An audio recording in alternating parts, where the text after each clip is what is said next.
Rossiya qismlari Xitoyning g'arbiy shimoliga joylashgan Ningxia Xuizhou avtonom rayonida birlashma harbiy manevr o'tkazdi.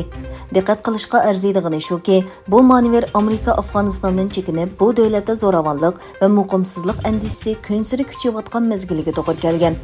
Xitoy ishg'olidagi Sharqiy Turkiston bilan Afg'onistonning qisqa bo'lsa-mu bir quruqlik chegarasi bor. Kanada bosh sahiya amaldori Kanadaning Xitoy virusi yuqumining 4-chi to'lqiniga kirganligini e'lon qildi. Egilenishicha, har kuni 1500 yangi kasal doklad qilinayotgan bo'lib, ularning ko'pinchisi 20 yoshdan 39 yoshgacha bo'lgan kishilar ekan. G'aznadan keyin Talibanlar Qandihar o'lkasining markazini ishg'ol qildi. Afg'oniston hukumat armiyasi yaqinqi 8 kunda kontrolligini Talibanga tarqatib qo'ygan o'lka markazlarining soni 12 ga yetdi. Yana bir tarafdan Afg'oniston hukumatı Birlashgan Davlatlar Tashkiloti bexatarlik kengashini jiddiy yig'iniga chaqirdi.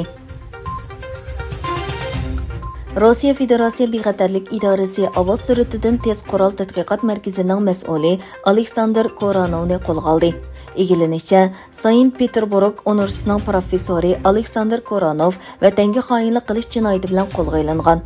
Koranov Ajakis ovoz suratidan tez aeroplanning tadqiqot turiga qatnashgan bo'lib, bu turning ilmiy taraqqiyot yig'inlarida deyilgan so'zlarni chet elliklarga yetkazganligi va g'arbga josuslik qilganligi o'tirg'a qo'yilgan. İsrail Tashqi ishlar ministri Yair Lapid ikki davlat munosabatini normallashtirish kelishimidan keyin tunji rasmiy ziyaratining bir qismi sifatida kelgan Marokashda Isroiliyaning aloqa ishxonasini ochdi. U ikki davlatning o'zaro elchixona ochishga qo'shilganligini e'lon qildi. Amerikada yaqinqi 10 yildan buyon oq tanlik bo'lmagan osonliklar noposining ko'rinarlik oshganligi o'tirg'a chiqdi.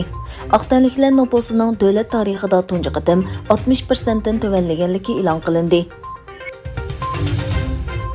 قەيسەرىدە Xitoyning Sharqiy Turkistondagi bostirish siyosatlariga qarshi namayish o'tküzüldü.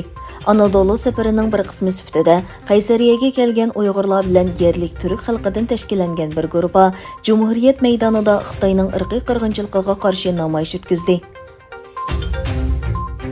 Xitoyda Shanxaydan qolsa 2-chi o'rinda turadigan Ningbo Joushan porti qisman taqaldi. Egilenishicha, Joushan portida ishlaydigan bir kishining Xitoy virusi bilan yuqumlanganligi bayqalgandan keyin mazkur portga qarashliq Mishan porti taqilib xizmatdan to'xtatilgan.